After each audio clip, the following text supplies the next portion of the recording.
Calling all detectives.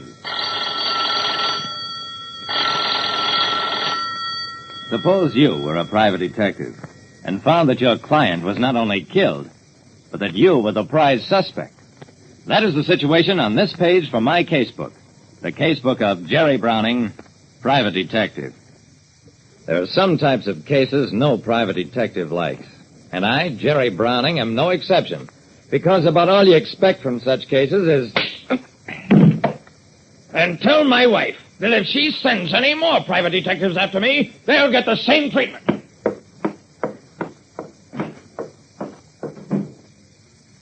I got up off the floor of the tavern, went on back to my office, and wrote a polite note to Mrs. George Maynor explaining why she'd have to hire another detective to follow her husband around. I also enclosed a bill for $50, but without much hope of ever collecting it. About an hour after I'd mailed the letter... Hello, Mr. Browning. This is George Maynor. Listen, I'm sorry about hitting you. I apologize. I need your help. Something terrible has happened. Could you come right over to my apartment? I rubbed my still aching jaw. It didn't hurt as much as the thought of how flat my bank account was. So, after only a second's hesitation, okay, Mr. Maynor, I'll be right over.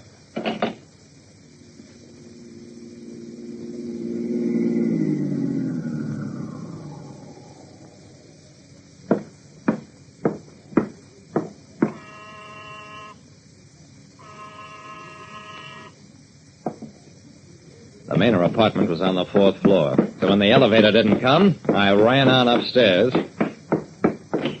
Found the door to the Maynor apartment unlocked. But as I stepped into the room, I caught a fist flush on the point of my chin. When I came to, a cop was bending over me. Get up, mister. You're under arrest for the murder of Mrs. Maynor. Lured to the house of a man who'd slugged me earlier that day, I was slugged again and found myself under arrest for the murder of a woman, my client.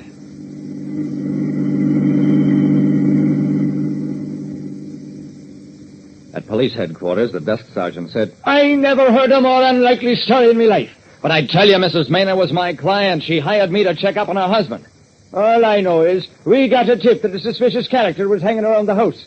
The squad goes out there, finds the poor lady shot, and you on the floor knocked cold with a vase. Listen, George Maynor called me. I went there because he asked for my help.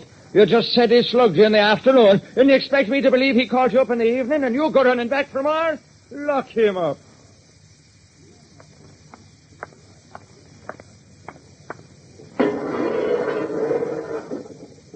Okay, Browning, you want it upstairs?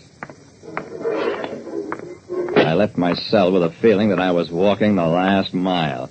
Earlier, I'd had an interview with my lawyer, who'd showed me how bad things looked. George Maynor denied having phoned me, claimed that the reason he'd slugged me in the tavern was not because I was following him, but because he resented my attentions to his wife. A district attorney, my lawyer, and 2 men from the homicide squad were in the big office. The DA scowled, shoved a piece of paper across the desk at me. Here, Browning, sign this and you'll be released. I looked at my lawyer, who nodded slightly. I picked up the paper, saw that it was a form waiver of any legal action for false arrest.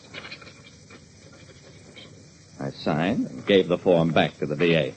It's lucky for you, Browning, that you were in such a hurry to quit working for Mrs. Maynor after her husband hit you. We intercepted the letter and bill you sent her. That verifies your story. A warrant's been issued for George Maynor's arrest. That's all. You can leave.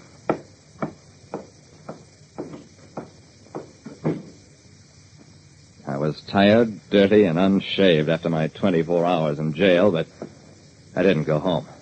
Well, maybe the police didn't know where to find Maynor, but I'd spent 2 days trailing him, and I knew his habits.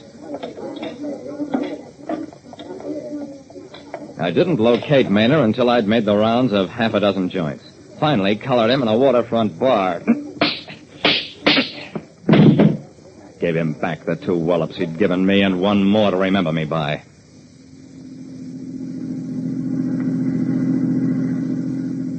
Maynor came to as I was taking him to headquarters. Listen, Browning, I didn't kill my wife. Shut up or I'll put you back to sleep. Maynor kept on pleading with me. He'd come home that evening, found his wife shot, realize that he'd be blamed for it unless... I had to do something, stall for time, so I thought about you. I smiled sourly. You'll be lucky if time is all you get, instead of the chair. I turned Maynard over to the police, went on home for some well-earned sleep.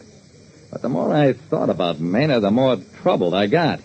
The chances were that he'd killed his wife. But if he hadn't, then he was an innocent man without a chance in the world. I got up, looked at my watch.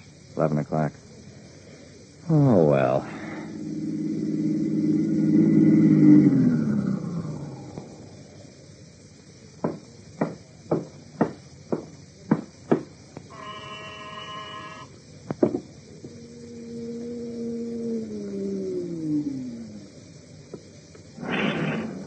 The sleepy-eyed elevator operator said, What floor?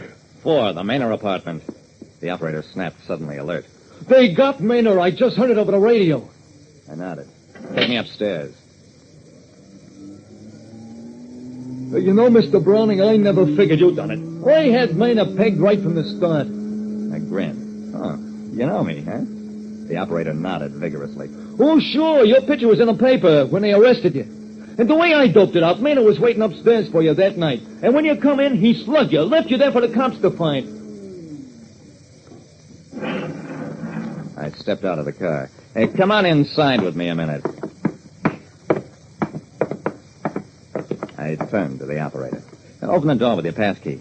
The operator frowned. You haven't got a passkey. You're a liar. You have got a passkey because you were in the apartment hiding there when Maynard slugged me. That's how you knew he slugged me, because the newspaper story was that I was hit with a vase. He tried to dart past me. I put out my foot, tripped him, and a moment later had a thoroughly subdued prisoner. When I got to police headquarters, I felt like I was coming home. I'd been there so much the past couple of days. Well, it didn't take long to get a confession from the elevator operator. He'd been using his passkey to burglarize apartments in the building. Mrs. Maynard caught him at it. So he killed her. But before he could get out, Maynard returned home. That's why I had to walk upstairs that evening. Because a murderer was hiding in an apartment and watched one innocent man try to pin the blame for the murder on another innocent man. And it'd be nice to say that Maynard was grateful to me. Actually, he threatened to sue me for false arrest. Though he never did. Like I said, when anybody interferes between a husband and wife, the best he can get is a poke in the jaw. And the worst, an accusation of murder.